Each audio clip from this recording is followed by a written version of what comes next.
اعوذ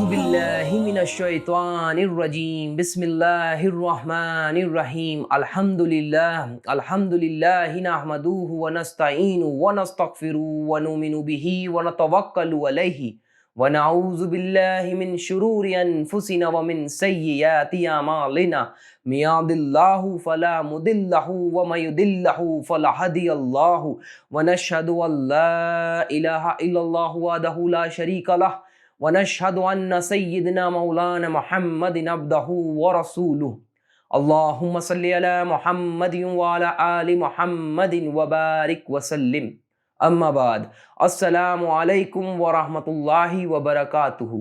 ہم ایک امت پہ میں سید ارمان چشتی بذریعے اس چینل کے آپ کا استقبال کرتا ہوں۔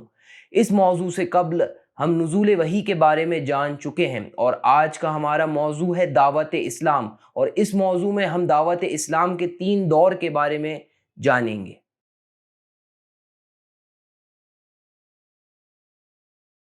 بعد از نزول وحی حضور سرور کونین صلی اللہ علیہ وسلم نے دین حق کی تبلیغ 3 برس تک انتہائی پوشیدہ طور پر نہایت رازداری کے ساتھ دین اسلام کی تبلیغ کا فرض ادا فرماتے رہے۔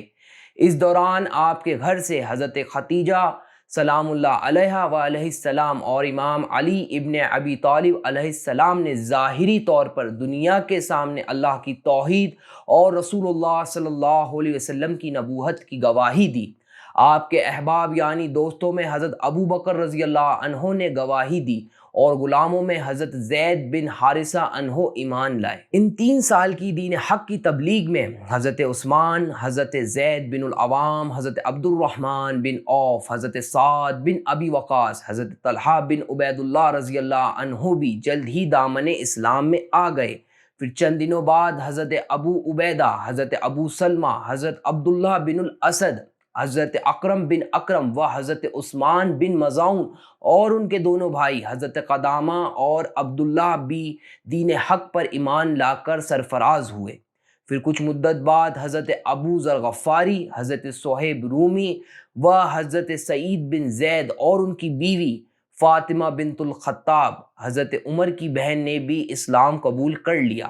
حضرت ام الفضل جو حضرت عباس بن عبد المطلب کی زوجہ تھیں اور حضرت اسماء بنت ابو بکر نے بھی دین حق کی روشنی سے سرفراز ہوئیں۔ ان کے علاوہ دوسرے بہت سے مرد اور عورتوں نے داخل اسلام ہونے کا شرف حاصل کیا۔ ان 3 سالوں میں تقریباً 20 افراد نے اللہ کی توحید اور رسول اللہ صلی اللہ علیہ وسلم کی نبوت پر گواہی دی۔ یہاں ایک بات واضح رہے کہ سب سے پہلے دعوت اسلام کو قبول کرنے والے سابقین اولین کے لقب سے سرفراز ہوئے ہیں۔ یہ تمام سابقین اولین جہاں پر تبلیغ، عبادت اور تلاوت کلام الہی کرتے تھے، وہ جگہ دار ارقم کے نام سے جانی جاتی تھی، جو صفا کے پاس حضرت ارقم بن ارقم کا مکان تھا۔ یہیں سے حضور سرور کونین صلی اللہ علیہ وسلم دین حق کی تعلیم دیتے تھے۔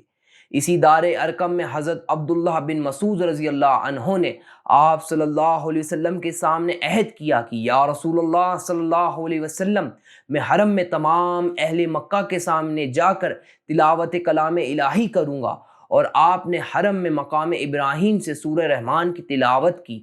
آپ کو تلاوت کرتے دیکھ قریش کے لوگ آپ پر ٹوٹ پڑے اور آپ کو زخمی کر دیا۔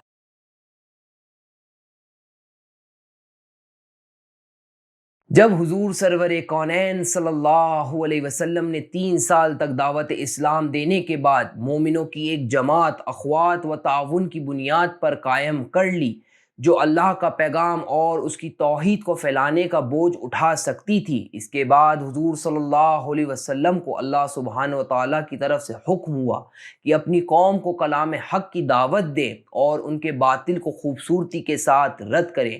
پھر یہ وحی نازل ہوئی۔ بسم اللہ الرحمن الرحیم وانذر عشیرتک الاقربین وَخَفِّضْ جَنَّحَكَ لِمَنِ اتَّبَعَكَ مِنَ الْمُؤْمِنِينَ، اور اے حبیب مکرم صلی اللہ علیہ وسلم، آپ اپنے قریبی رشتہ داروں کو ہمارے عذاب سے ڈرائیں، اور آپ اپنا بازو شفقت و رحمت ان مومنوں کے لیے بچھا دیجئے جنہوں نے آپ کی پیروی اختیار کر لی ہے۔ ان آیات کے نازل ہونے کے بعد حضور صلی اللہ علیہ وسلم نے امیر المومنین حضرت علی ابن ابی طالب علیہ السلام کو بلا کر کہا، اللہ نے مجھے حکم دیا ہے کہ میں اپنے قریب ترین رشتہ داروں کو اپنی دعوت پیش کروں، اس لیے آپ ایک دعوت کا اہتمام کرو اور اس میں تمام بنی عبد المطلب کو شرکت کے لیے بلا بھیجو۔ اس طرح اسلام کی پہلی دعوت جناب ابو طالب کے مکان میں ہوئی، جس میں تقریباً 40-45 افراد موجود تھے، جس میں آپ صلی اللہ علیہ وسلم کے چچا بھی موجود تھے۔ کھانا تعداد کے حساب سے کم تھا، لیکن سب نے پیٹ بھر کر نوش فرمایا، جو کہ ایک ظاہری معجزہ تھا۔ جب حضور صلی اللہ علیہ وسلم لوگوں سے مخاطب ہونے کے لیے کھڑے ہوئے تو ابو لہب بولا، آج تو محمد نے ایک بڑا جادو کیا ہے، اب اٹھو اور گھر کو چلو۔ اسی کے ساتھ سب لوگ اٹھ کر چلے گئے۔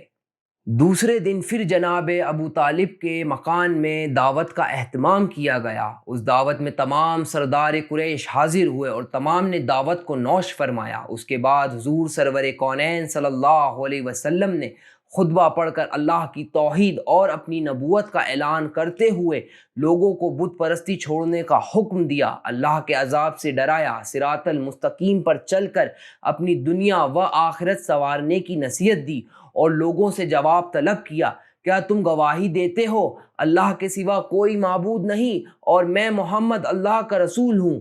پوری دعوت میں ایک خاموشی سے چھا گئی، کسی نے آپ صلی اللہ علیہ وسلم کی اس بات کی گواہی نہ دی کہ اتنے میں ایک آواز بلند ہوئی، اشہد ان لا الہ الا اللہ و اشہد ان محمد الرسول اللہ۔ جب لوگوں نے اس آواز کی جانب غور کرا تو معلوم ہوا یہ تو علی ابن ابی طالب ہیں، جو آپ صلی اللہ علیہ وسلم سے فرما رہے ہیں، یا رسول اللہ صلی اللہ علیہ وسلم، میں ابھی چھوٹا ہوں لیکن میں ہمیشہ آپ کا ساتھ دوں گا اور آپ کے راستے پر چلوں گا۔ یہ سن کر حضور سرور کونین صلی اللہ علیہ وسلم نے حضرت علی کے گلے میں ہاتھ ڈال کر آپ کی گردن پر بوسہ دیا۔ اس واقعے کو حضرت امام احمد بن حنبل اپنی کتاب مسند احمد میں ارشاد فرماتے ہیں۔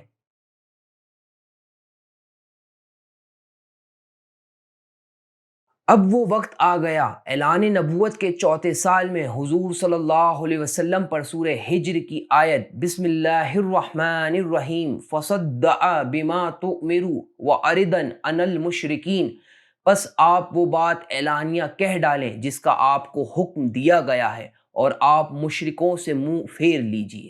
اس آیت کے نزول کے بعد حضور سرور کونین صلی اللہ علیہ وسلم صفا کی پہاڑی پر تشریف لے گئے اور تمام قبیلے والوں کو طلب کیا۔ جب تمام لوگ حاضر ہو گئے تو آپ صلی اللہ علیہ وسلم نے فرمایا، اگر میں تمہیں خبر دوں کہ اس پہاڑ کے پیچھے ایک لشکر کھڑا ہے تو کیا تم میری اس بات کو مانو گے؟ سبھی نے ہم آواز ہو کر کہا، آپ نے کبھی جھوٹ نہ بولا، آپ تو امین ہیں، ہم آپ کی بات کا اعتبار کرتے ہیں۔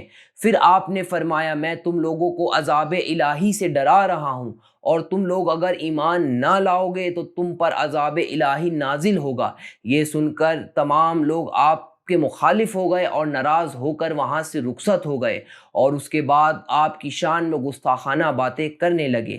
اس کے بعد آپ صلی اللہ علیہ وسلم علل اعلان اسلام کی تبلیغ فرمانے لگے، شرک و بت پرستی کے مخالفت کھلی طور پر کرنے لگے۔ اس سے تمام قریش اور اہل مکہ آپ کی مخالفت پر کمر بستہ ہو گئے، اور حضور صلی اللہ علیہ وسلم اور تمام ایمان والوں کو ایذا پہنچانے کے لیے تیار ہو گئے۔ اسی کے ساتھ میں میرے اس موضوع کا اختتام کرتا ہوں۔ ربنا آتینا فی الدنیا حسنۃ وفی الآخرۃ حسنۃ وقنا عذاب النار وادخل جنۃ مع الابرار یا عزیز و غفار برحمتک یا ارحم الراحمین بحق لا الہ الا اللہ محمد رسول اللہ صلی اللہ علیہ وسلم۔ السلام علیکم ورحمۃ اللہ وبرکاتہ۔